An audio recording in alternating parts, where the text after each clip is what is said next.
Step by step बताऊंगा, तो इस वीडियो को बिल्कुल लास्ट तक देखते रहना, कोई भी स्टेप स्किप मत करना। और साथ में मेरे इस वीडियो को अभी लाइक कर दो, और अगर आपने चैनल को सब्सक्राइब नहीं किया है तो उसे भी अभी सब्सक्राइब कर दो। अब बढ़ते। अभी बताइए तो अभी कौन दर्पण है?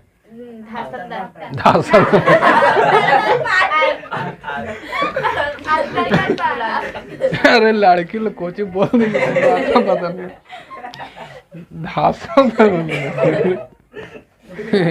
ये वहां तक पहुंच गई होगी। लड़की दो कदम आगे रहती है। ये देखिए, रियलिटी की लड़की इसलिए नहीं खाती है क्योंकि लिपस्टिक खराब हो जाएगा।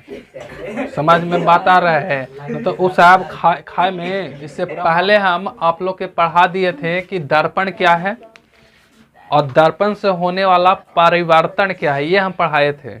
अपवर्तन की आपका क्लास अभी नहीं शुरू हुई है। अपवर्तन को जब पढ़ाएंगे तो उसका एक नया चैप्टर आएगा, बिल्कुल नया चैप्टर नहीं कह सकते हो, नया टॉपिक ही होगी। आज भी हम लोग जो पढ़ने वाले हैं वो दर्पण ही पढ़ेंगे।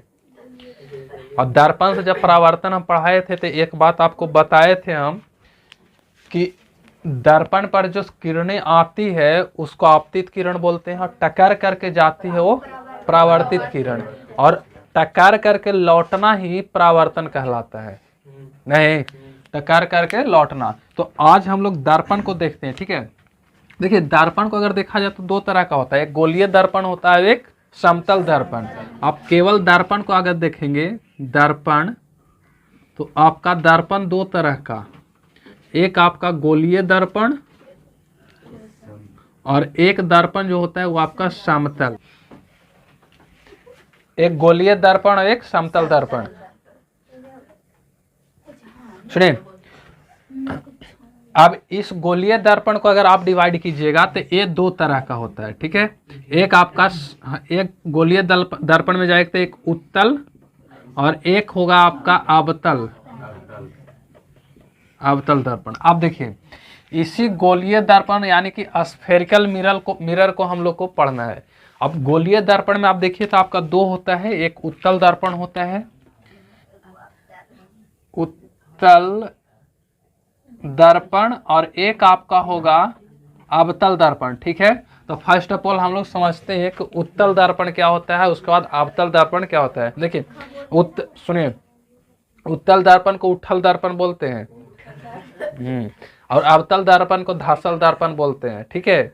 उठल बैठल, ठीक है। हाँ, आप देखिए एक चीज और, उत्तल माने उठल, और वैसे दर्पण को उत्तल दर्पण बोलते हैं जेकर परावर्तक सतह उठल हो। उठल समझ में आ रहा है ना? जैसे देखिए, इसका अगर हम फिगर बनाएं इसका, जैसे देखिए कि मान के चलिए कि ये आपका एक दर्पण का कोई भाग है। देखिए, गोलीय दर्पण किसको कहते हैं?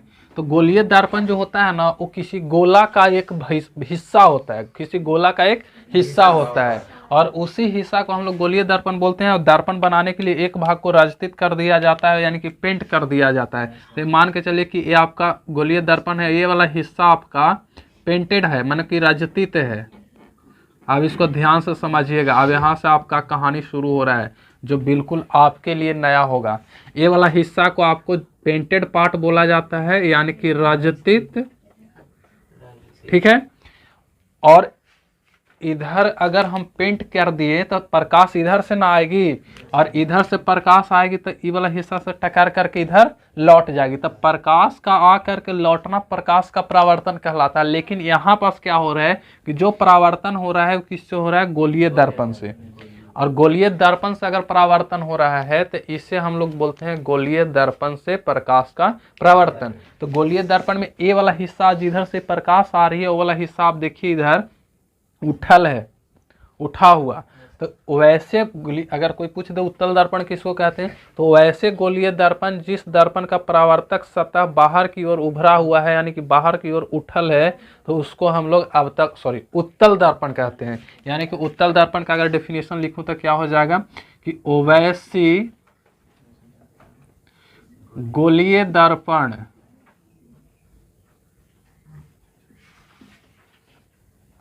दर्पण जिसका परावर्तक सतह उभरा हुआ, उभरा, उभरा का मतलब उठल, देखो हम लिख देते हैं उठल, उभरा हुआ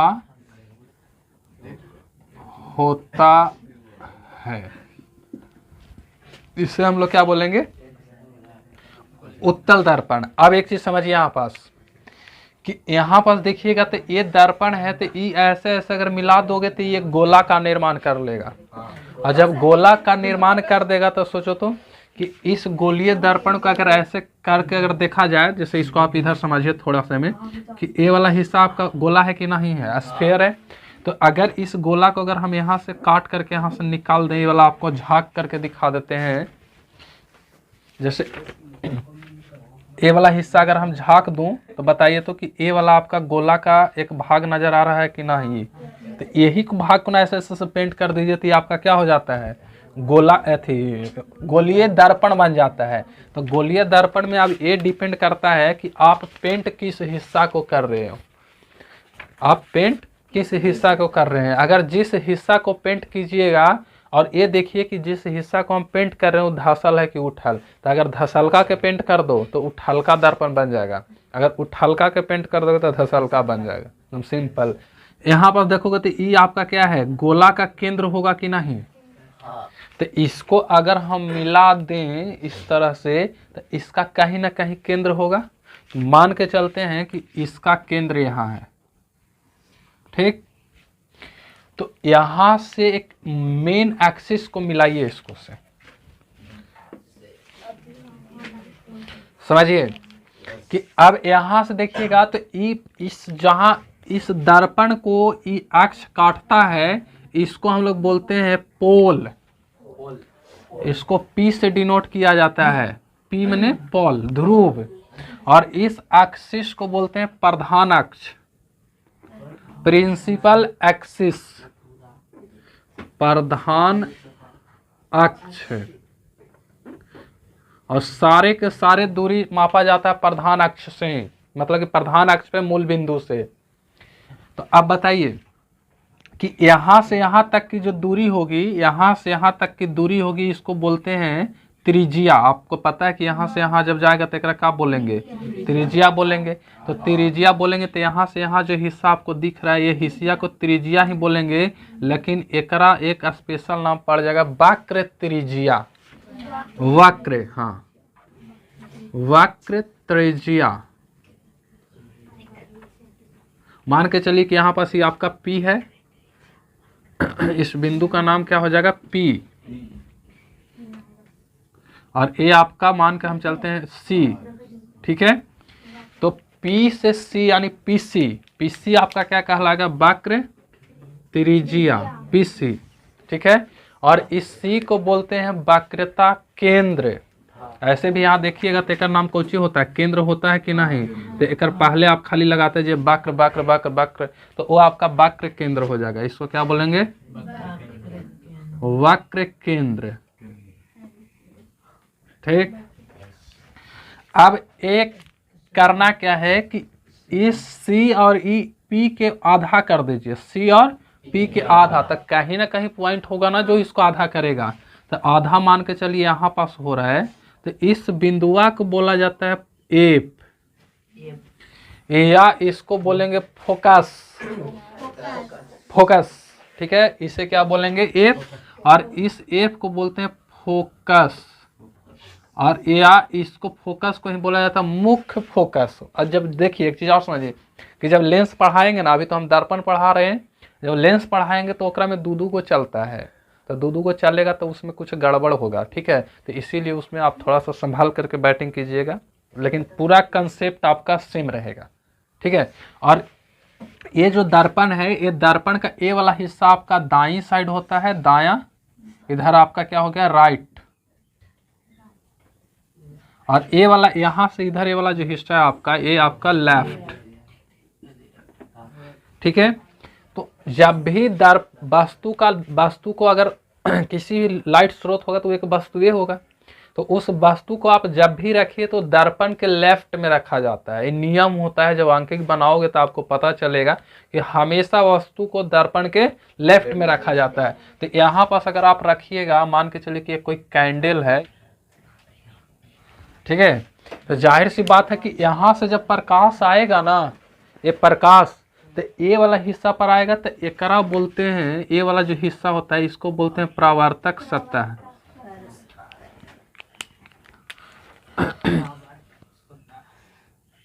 परावर्तक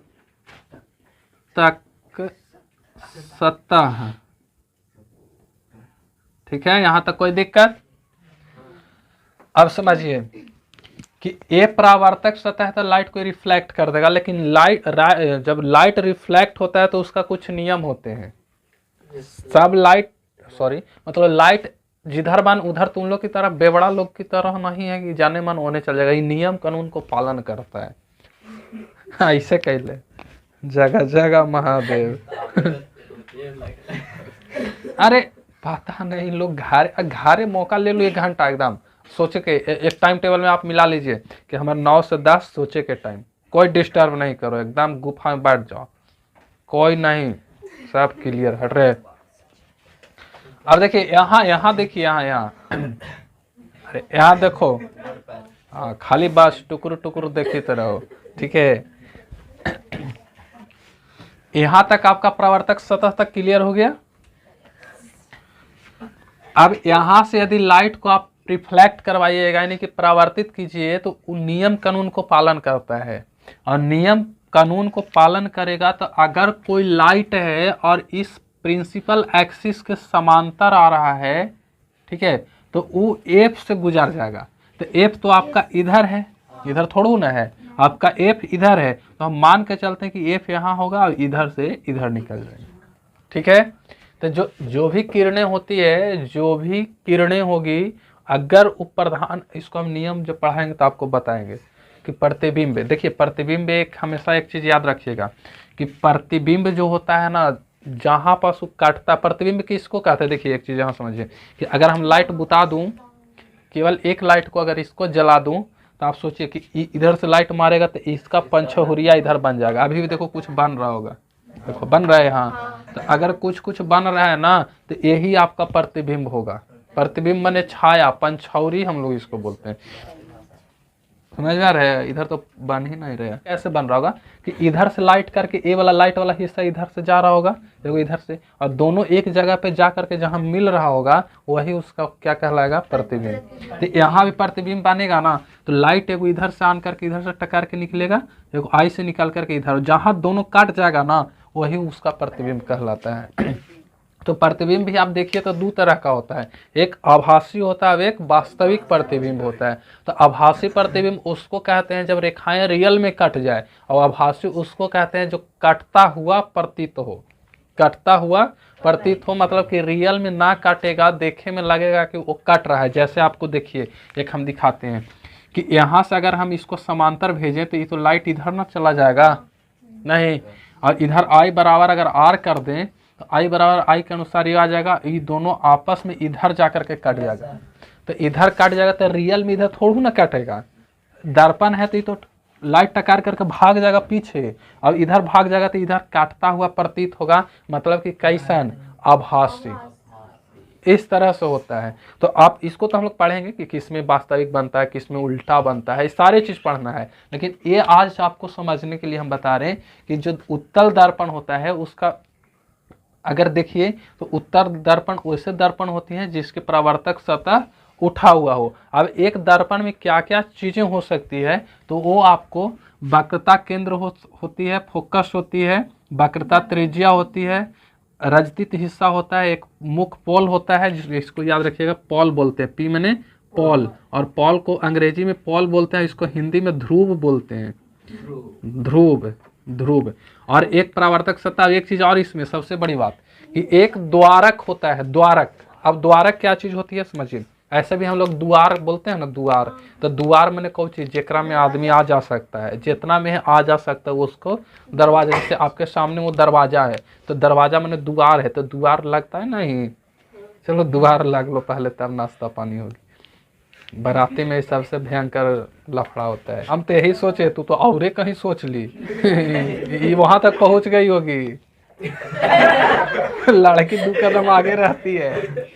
अगर हम बात करें, देखिए रियलिटी की लड़की इसलिए नहीं खाती है क्योंकि लिपस्टिक खराब हो जाएगा। समझ में बात आ रहा है? तो उस आप खाए में पूरा मामा होती है, ऐसे खत्म हो जाएगा ना तो देखिएगा घर में बचल रहेगा तो उस सबसे लुका लुका के रख देगा, मारे के चुपे चुपे 4-5 मिनट तक।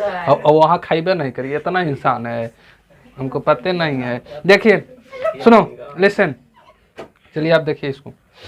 अगर वो दरवाजा है तो दरवाजा में जितना स्पेस रहता है उतना ही में लोग आता जाता है, तो उसको हम लोग द्वार बोल देते हैं। नहीं, अब यहाँ पास देखिएगा तो यहाँ पास में भी जितना बड़ा इसका सरफेस है, सरफेस में परावर्तक सतह, तो जितना में लाइट आ सकता है उसको द्वारक कहलाता है। तो बताइए तो कि आप द्वारक की बात कीजिएगा तो यहाँ मान के हम चलो कि ए बिंदु है और यहाँ पास बिंदु बी मान लेते हैं, तो लाइट कितना में आ सकता है? तो लाइट इतना वाला हिस्सा में आ सकता है, ऐसे नहीं आ सकता है। तो ये वाला हिस्सा यहाँ से यहाँ जो हिस्सा होता है इसको द्वारक बोला जाता है। यानी कि आपका द्वारक की अगर बात कीजिए तो द्वारक, देखिए द्वारक, तो द्वारक की बात कीजिए तो द्वारक क्या हो जाएगा? ए पी और बी, ए पी और बी, ए आपका द्वारक हो जाएगा। समझ में आ रही बात? द्वारक मैंने जितना दूर में हाँ लाइट आ सकता है वही लाइट उसका क्या कहलाता है, वही हिस्सा आपका द्वारक कहलाता है। अब यहाँ से एक चीज और समझिए कि ए आपका कौन सा दर्पण हो गया? उत्तल दर्पण। और अवतल दर्पण में भी एकदम सेम चीज रहेगा, ठीक है, एकदम हूबहू एकदम सेम चीज, सिर्फ वहां पास अंतर क्या होगा कि इसका परावर्तक सतह उठल और एकर होगा जो धांसल होगा, बस अंतर इतना ही है। अब देखिए हम दिखाते हैं अवतल दर्पण को, यहाँ समझा देते हैं क्योंकि इसमें तो ज्यादा स्पेस लेगा ही नहीं, ठीक है।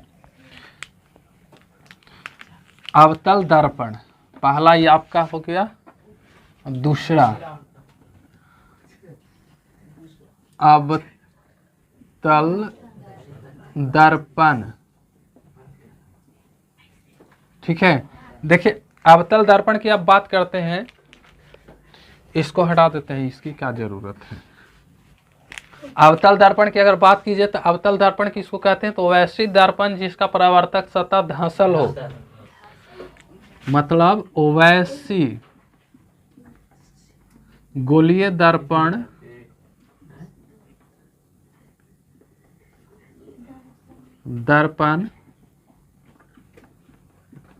जिसका परावर्तक सतह धंसा हुआ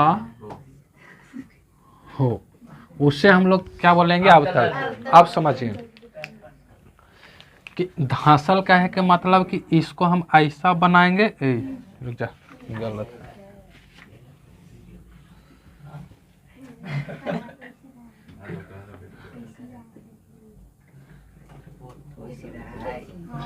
ठीक है, ये आपका दर्पण है। सुने ना मंदिर के गेट पे बुलेट पे, सुनिए, अरे अब देखिए यहाँ पास, अरे गाजी गाना निकालता है। अरे अब देखिए कि यहाँ देखिए तो ये आपका सतह होनी। अभी बताइए तो अभी कौन दर्पण है? धांसल।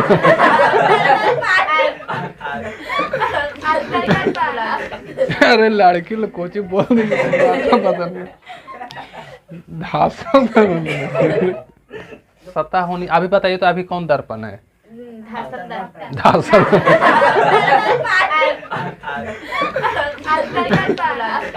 अरे लड़की लोग कोची बोल नहीं, धांसल। अगर हम बात करें, अरे हम सीधा कर देंगे। अगर इसकी बात कीजिए तो अभी अगर देखोगे तो ये कौनो दर्पण नहीं है। अगर हम चाहें तो ए वाला हिस्सा को अगर पेंट कर देंगे तो ये अवतल बन जाएगा, लेकिन अगर हम ई वाला के हिस्सा को पेंट कर दें तो उत्तल भी तो बन जाएगा। तो अभी कौनो दर्पण नहीं है, बस खाली एक ऐसे स्फेयर है, यानी कि एक गोला है। तो इसको क्या कीजिए, कि हमको बनाना है अवतल, तो अवतल बनाने के लिए यूथ हल्का को आप पेंट कर दीजिए, ठीक है। तो ये वाला हिस्सा आपका क्या हो जाएगा, पेंटेड पार्ट हो जाएगा, ठीक है। ये पेंटेड हिस्सा है, तो लाइट इधर से आएगी, तो ये वाला हिस्सा आपका कहलाएगा परावर्तक सतह। ये वाला हिस्सा आपका क्या है, परावर्तक सतह। यहाँ तक कोई दिक्कत?